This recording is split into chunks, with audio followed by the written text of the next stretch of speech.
We got a good old-fashioned quarterback competition on our hands in Indianapolis. Jake Arthur, host of Locked On Colts, with us to help break this thing down, talk about the Colts, their new look defense, and some big-time rookies potentially making impacts with whoever plays quarterback on today's Peacock and Williamson. NFL analyst Brian Peacock and former NFL scout Matt Williamson bring you expert NFL analysis every day in less than 30 minutes. Get an inside look at the NFL on the field and in the front office with elite breakdowns to next-level analysis and in-depth information only for the real NFL fans. This is Peacock and Williamson, and it starts now.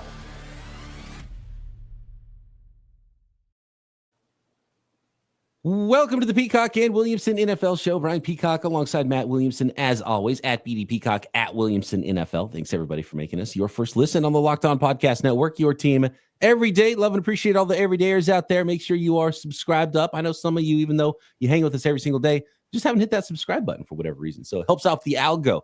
You got to help us out the algo. Let everybody else know what to tune into. So subscribe on YouTube or anywhere you are listening to this podcast. If you're already subbed up, hit the thumbs up to let us know you stop by. And whether it's in the YouTube comments, at BD Peacock, at Williamson NFL, get those questions in for this week's Peacock and Williamson mailbag as well. And today's guest, at Jake Arthur NFL on the socials, co-host of Locked On Colts. Jake, there's nothing better than a good quarterback competition in the NFL, in my opinion. I've gone through some crazy ones with the San Francisco 49ers where they had an incumbent who was a handsome guy, well paid. Then they go up and trade up to number 3 and draft the guy. And then it turns out that the 7th round pick, the very last pick in the draft, is a guy who ends up being the franchise quarterback. It's been a whirlwind. It's insane.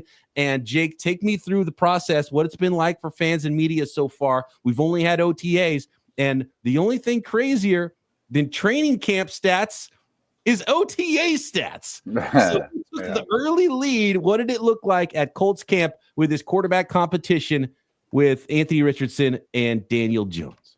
Well, I mean, this is old hat for the Colts side of it. We are used to not knowing what's going on at quarterback year after year.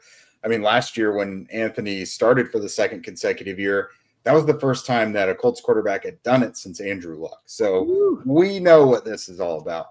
But media has only been able to see one OTA practice so far. We'll get another one later this week before the 3-day mandatory camp next week.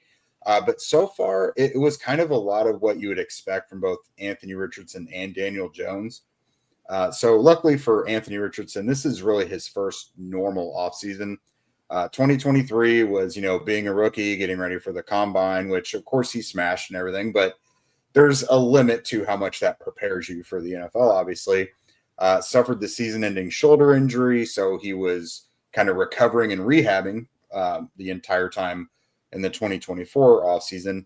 And now he just had a normal one where quarterbacks work on the intricacies of their game. They go to their quarterback coaches and everything. So when you watch him, even in between reps, he's very, very intentional about working on everything from his feet up. You always see him working on footwork, moving his hips, driving through. Like, he's always doing something. Like, there's very little wasted, moments with him when it comes to practice. And early in the OTA practice last week, you could tell he was very much working on all that. And when the pocket was clean and everything, because we saw 11 on 11s as well. When the pocket was clean, he had time to throw. His mechanics and footwork was pretty good. And he delivered some strikes out there. He's not a big guy that's going to take a lot of the short stuff. So we saw a lot of intermediate to downfield throws. First throw of 7-on-7s was to Tyler Warren over the middle of the field. So we saw a lot more rhythm, and a lot of the big plays you're kind of used to seeing with Richardson. The chunk pass plays went out and scrambled a little bit. So early on, it was good. He got the initial first team reps of the 7-on-7s and 11-on-11s, because this is kind of his job to lose. Like, he has been the starter. And then in the back half of the practice, Daniel Jones got the first team reps in the 7s and 11s. Because Shane Steichen said, they're working on specific things every day, and they want to give both guys the exposure to do that and to literally see 1 versus 1 in the same day, what they're working on, like how each guy does. So in the back half of the practice, I did think that things kind of fell back down to earth for Anthony a little bit. He got out on the move a little more, and especially when he scrambles out to his left and tries to throw across his body, it just kind of goes downfield for him. So he threw an interception on kind of a corner out towards the sideline where the linebacker was just still underneath the tight end, and the ball didn't get up enough, and the linebacker was there to pick it off. And then his next pass, he rolled out to his left, tried to throw across body, and it was just well short. It was not catchable. So kind of a tale of two halves for his practice. Again, it's just OTAs. They're kind of working through things now. The bullets are flying though in this quarterback competition. Jones was mostly fine. I was a little surprised at the velocity at which the ball got out of his hands when he was thrown into the tight windows. A lot of shorter to intermediate stuff like crossers and slants and things like that. I'm very curious to see how they're going to evaluate this thing, because just stylistically, I think Daniel Jones is going to be a better practice player because, these guys can't get sacked or hit or anything really. So he's going to take those checkdowns and those shorter things and is probably going to run a more efficient practice offense. But your ceiling is probably way lower with him out there as opposed to Anthony Richardson. The downfield portion of the offense is probably going to get cut in half, So far, I would say it's about even. Like, you saw the explosive nature of the offense with Anthony, and then you saw a little more efficiency with Daniel Jones. So I don't know how much they would have it scored after one, but I would probably imagine there's really been no change so far. So, Jake, you said a lot there and a lot to intake there, and I agree with almost all of it. And one thing you said that really stuck with me is this is Richardson's first real, true off season. Mm-hmm. And I'm not standing on the table for the guy, but you mentioned there's more upside with him. In this league, especially in this conference, you have to swing for grand slams. I mean, the only way to keep up with Mahomes, Allen, Lamar, and Burrow is to swing for grand slams. And I just think it's crazy that I'm sure the day the Colts drafted him, they knew this was going to be a process. I mean, you don't scout that guy and think, oh, if he's not a finished product after 2 years, throw him down the drain. I mean, there's just too much there to work with. And a big key that you mentioned, a real off season to me, which is going to be absolutely pivotal with Richardson's development, much like Josh Allen, is what are you doing with your private quarterback coach? And it sounds like to me, the way you describe him with his footwork, his fundamentals, being very conscious of everything, especially in an OTA environment, which frankly, I don't care if he throws an interception every throw. Right. Just get your fundamentals down. I think it's nuts for people to be writing this guy off. And frankly, if he was a stock, I'd be buying it in bunches because it's a penny stock right now, which I just don't understand. Yeah, and I think part of it, one part of it that all kind of gets overlooked is there's the competition aspect of it. But Anthony has also missed 17 games due to injury. Massive. I've kind of said, even if he goes out and looks awesome this year, you kind of have to wait for the other shoe to drop and say, well, is he going to get hurt again? Mm-hmm. And his injuries have all been kind of different. He's missed games with. And there's two ways to look at that. That is hurt his progress because he hasn't been able to play football. But you also have to worry, can he stay healthy? Yeah. And I think they legitimately do like what Daniel Jones offers. And I think Shane Steichen is confident he could run an offense, piloted by Daniel Jones if Anthony has to miss any time. Because it does feel like there's very little reason for Anthony not to win the job. I think he would have to more so look just really bad this summer and lose the job because, this is what they've been working for now going into the third year is they want to go into the playoffs and compete. And what's it going to get you if you're facing the Chiefs or the Ravens or Bills or whatever in the playoffs and Daniel's your quarterback? It's fine. You'll probably run an okay offense. It's definitely going to be powered by Jonathan Taylor and will be predictable. It's called Steelerland. I'm very used to it. Yeah, exactly. Anthony Richardson injects a little bit of that crazy that you're probably looking for. Right. It's not always going to be good, but it's going to give you some high highs. Beyond who starts at quarterback for the Indianapolis Colts, we got to talk rookies. We got to talk development on the rest of the offense and a new defensive coordinator, what that might mean for the Indianapolis Colts on that side of the football with Jake Arthur of Locked On Colts next. Today's episode of Peacock and Williamson is brought to you by LinkedIn and LinkedIn Jobs. And as a small business owner, Your work doesn't end when the clock hits 5. Your business is always on your mind, which means when it's time to hire, you need a partner that works just as hard as you do. And that's where LinkedIn Jobs comes in. When you clock out, LinkedIn clocks in. LinkedIn makes it easy to post your job for free, share it with your network, and get qualified, high-quality candidates all in one place. LinkedIn's new features help you write job descriptions, quickly get your job in front of the right people with deep candidate insights. And they know you wear so many hats as a small business operator. So there's so many ways that LinkedIn helps you and streamlines the process, makes it easier for you to find those qualified candidates, including adding the hashtag hiring frame to your profile picture to double your reach. No wonder 72% of small businesses say LinkedIn helps them find high quality hires. So post your job for free at linkedin.com/lockedonnfl. That's linkedin.com/lockedonnfl to post your job for free. Terms and conditions apply.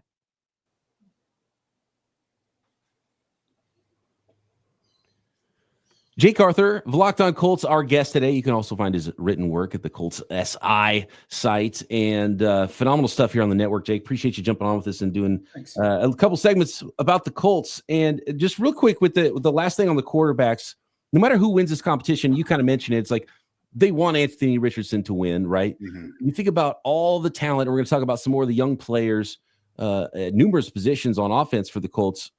Is Chris Ballard's job kind of on the line with Anthony Richardson? If he doesn't win, does he still get to stick around even if the Colts make the playoffs with Daniel Jones? Like, at what point has the quarterback thing just been kind of ridiculous for the Colts that they can't find their guy? And has it really hampered the rest of Chris Ballard's drafts where it's starting to look like, okay, cool, you drafted a bunch of athletes, but where's the football? Yeah, it's kind of tough to say because he's been able to survive the quarterback situation through, I think this is year 9. It's the quarterback usually gets tied to the head coach. With Frank Reich, there was Phillip Rivers and Matt Ryan and Carson Wentz, and these were all kind of guys Frank Reich wanted or advocated for. Even Anthony Richardson was kind of viewed as like the ideal Shane Steichen quarterback coming out of the draft. But at some point, you do have to be held accountable. I think we were all very surprised that Ballard survived last season. Because they were a 4th down away from not only getting to the playoffs, but being the AFC South champions in 2023 with Gardner Minshew. So for Anthony to take such a big step back, and it was real messy. It was messy. He had to get benched. He got injured again. Like it wasn't a season that really left you feeling super optimistic. So we were all pretty surprised that he survived it. But he, like from his opening press conference when he got hired, Andrew Luck was dealing with the shoulder and stuff. And he said, it's never going to be about one guy. And the entire time, it looks like they've built a decent roster that could get you around 500, but they've always been missing the quarterback, with the exception being 2018 with Andrew Luck and 2020 with Phillip Rivers. So it's like, man, you have built this okay roster, but even by your own words, like the quarterback's not there and you're in charge of this thing. So I do overall think it's more so tied to the team's success this year. Like, I think they have to be number one, obviously, like the playoffs would be good, but by week 18, they still have to be alive in the playoff hunt. And you have to come away from the season with good feelings and the arrow pointing up. I do think, I don't know if there was a mandate. Obviously, this whole situation with ownership now, we don't really know what to expect. I think Jim Irsay probably made it pretty clear after last season that things needed to change and get better. So I think we saw the Colts be so much more aggressive this offseason than they normally are. But I really don't know what to expect. Obviously, ownership is going to be a little new, although the Irsay sisters have been, preparing for this for about 20 years. They've been very, very involved. Just to kind of bring it all back together in a bow, though, I would be surprised if the Colts miss the playoffs and Ballard is still here to oversee things next year. Because if they do miss the playoffs, Anthony's probably not the guy. Daniel Jones probably isn't either. So it's like, why not just hit the reset button at this point if you're still asking questions after year 9? So I want to talk about the rest of the offense. To me, Taylor's one of the best ball carriers in the league. They lost 2 starters on the offensive line, and I have concerns that they didn't aggressively replace them. Everyone on the planet had them taking Warren or a tight end in the first round. And frankly, I don't have a problem with it. I just didn't know that they could afford that luxury. It's a massive upgrade. I love the player. So I really don't have qualms with it. But I also think all of a sudden they might have more pass catchers than they need in a run centric, group here. And part of me goes, I threw this out on Steeler Nation Radio. Why don't you call him about Pittman? Can he be had? What's your take on, did they do enough on the line? Are they a little receiver heavy? I'm just curious what you think about all that. So they do tend to be a little overconfident in the guys that they bring in before they've been proven. So they kind of expected to have a couple changes this offseason, rewinding to last year. They drafted Tanner Bortolini to be the center of the future, and Matt Gonzalez, who they really like at right guard, and it looks like he'll be the right guard this year, but could have also very well have been the right tackle had things gone differently with Braden Smith. But Smith is back. They did bring in Jalen Travis to be their swing tackle, and they experienced a lot of injuries with Braden Smith and Bernard Ryman. So Travis is probably going to have to play at some point. But my co-host Zach Hicks and I, we looked at the offensive line depth, and we still just do not like the interior depth. Yeah. I mean, this is the NFL. There's going to be injuries, especially on the line. It's a violent spot. It's going to get challenged. Yeah. I do question their interior depth. I don't mind the starters, but I don't know that there's enough competition and depth there behind those starters. Because we saw both Bortolini and Gonzalez last year, and they look pretty good. Now, Gonzalez's experience, all but one snap, was at tackle, left tackle, right tackle. He played one snap at guard. But they think he translates better to guard in the NFL than tackle anyways. So I'm willing to give them the benefit of the doubt with those 5 starters, but I definitely question the depth, especially on the interior. We got to talk about the defensive side of the ball before we let you go, Jake. And obviously, new defensive coordinator in town. That usually means, especially with the old DC versus the new DC, it's a big change in how you cover guys. And Lou Anarumo has been around a long time. So, what do you expect it to look like? And have you had any clues on what it actually is going to look like for the Colts now on the defensive side of the ball? And could there be a huge jump in what they're doing on the defensive side of the ball versus whether it's talent or just straight up coaching in scheme? I want to chime in super quick before you do, Jake, because frankly, to me, it was about the most vanilla defense in the league the last handful of years or however far we go back. And maybe this is as big a defensive scheme change as there is of all 32 teams. And I think going out and paying for some defensive backs is a direct correlation of the new defensive coordinator and what he's going to ask of these guys. Yeah, I think the biggest change is obviously Gus Bradley became known for having a very predictable, static defense. Not very aggressive, not a lot of disguising things. Like you kind of knew what you were going to get. With Lou Anarumo, everything from our understanding is the guy wants to be very multiple, wants players that can kind of wear different hats. He's going to disguise things, move them around, be more aggressive. Probably going to see more man coverage, which, Matt, you mentioned like the new defensive backs, Charvarius Ward, Cam Bynum. I mean, he's going to be safety, but they like his ability to cover in the slot as well when he needs to drop down there. Sure. Justin Wally as well. They were loaded at cornerback, arguably their most competitive position going into the draft, and still came out of it with Justin Wally in the 3rd round. And he's not near as big as the rest of their corners for the most part, but they love his competitiveness, his foot quickness and everything like that. So I think things are very open in the secondary, and they want to be able to use a lot of defensive backs. They kind of cheapened out at linebacker. I think they're very confident in what they've got. I'm very skeptical of what's going on at linebacker, but they don't really plan on being in base defense very much at all. You're going to see a lot of nickel dime stuff, just a ton of defensive backs on the field. So I question a little bit what the run defense is going to be like with the amount of defensive backs that'll be on the field. Yeah. But overall, I don't think quarterbacks are going to have as easy of a path. Like Gus Bradley's defense kind of became known as like the career day defense for opponents. Like you could have random quarterbacks going up, and guess what? They're going to have a hell of a day against Gus Bradley's defense. And the kind of the darkest moment was against the Giants. The Giants, who had the offense had done absolutely nothing. They went for over 40 points. Like Drew Lock looked like a god in that game. Like it was unbelievable. You had guys not giving good effort anymore, and it was just rock bottom. And I think everything about Anarumo's defense is going to be a little bit different. I think there's going to be a lot more accountability as well. I think they're deeper in certain spots to where they can afford to yank guys off the field if they're not pulling their weight, especially in the secondary.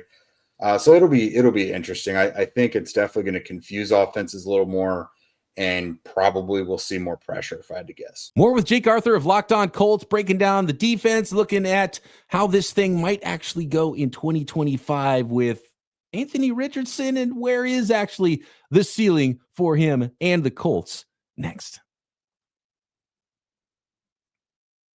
I had forgotten how many people that they added at corner. And obviously you go from a lot of, cover three to playing more man concepts, and you're going to need a different skill set. And so you still have Jalen Jones and Juju Brents and Sam Womack there, and they're competing with Charvarius Ward's obviously going to be one of the starters. And you mentioned Justin Wally. I mean, that's a ton of guys already to be competing and have depth at corner with varied skill sets. And then they added JT Tuimoloau to last year's rookie in Laiatu Latu, who I expect to take a big jump this year. Kwity Paye, DeForest Buckner obviously has been a stud inside. So look, maybe the off-ball linebackers aren't going to matter that much if they're able to win up front, and they've got some guys who can play the run and the pass very well, and then you can get off the field on third downs. And that's what I was going to say about these edge guys too. Like if Paye could take a step forward and Latu and JTT, like, okay, that could really be something. Yeah, I agree. I mean, Kwity, for my money, is already one of the better run defenders when it comes to starting edge guys. And Tuimoloau is who they view as their guy to replace Dayo Adangbo. Well, Dayo was not a very solid run defender, but that's kind of Tuimoloau's calling card. So you may give up a little bit in the pass rush with JTT, but you have the versatility there, the inside-out stuff, and you're getting a little better of a run defender because Dayo had the most snaps on their defensive line last year. You're replacing him with a guy who's probably a better run defender. Did you see enough from Latu as a rookie to think that guy that was just like so smooth with it and just could win rep after rep as a pass rusher in college? Do you see that translating and see more of that in year two? Because we do see that with pass rushers a lot where they really jump in year two and in year three. They're kind of like the wide receivers of defense where right away, sometimes it can take some time for even guys that have played a lot of football in college at defensive end. I think so. And, a lot of people, maybe not to the degree a lot of fans around here are, like they see Lou Anarumo, they say, hey, he has Trey Hendrickson now. And it's like, let's wait a second. Easy, yeah. Latu was incredibly productive coming out of college and had a really good pass rush repertoire already.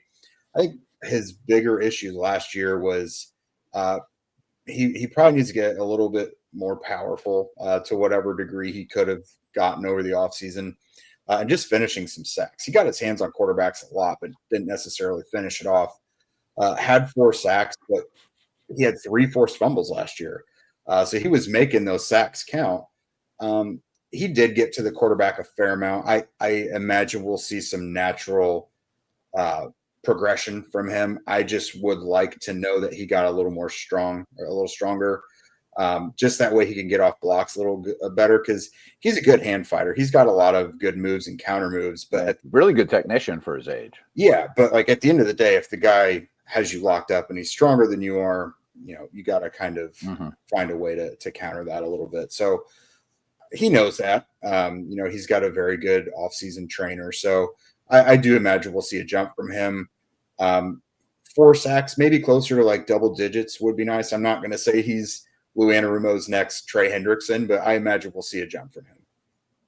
I didn't even think about the Trey Hendrickson comp with Lou Anarumo in that defense, so that's a good one. Oh, people started licking their chops immediately when the Colts brought in Anarumo. Yeah, I like that. I like that a lot. And Jake, before I let you go, you skated Matt's question earlier about Michael Pittman. I just wanted to hear you tell him he's not available. I don't think he's available. And I think probably the biggest reason for that is, so they drafted A.D. Mitchell last year at 52, who they think has the potential to be their best receiver, but he's missed the mark so bad last year that I don't think they could be comfortable. Yeah, I don't think they could be comfortable getting rid of their tried and true leader in the room and Michael Pittman to replace him with a guy like Alec Pierce, who is in a contract year. Josh Downs, excellent slot receiver, really, really productive, very smart guy. But Jake, do you agree that he'll lead the team in receptions when it's all said and done? Downs.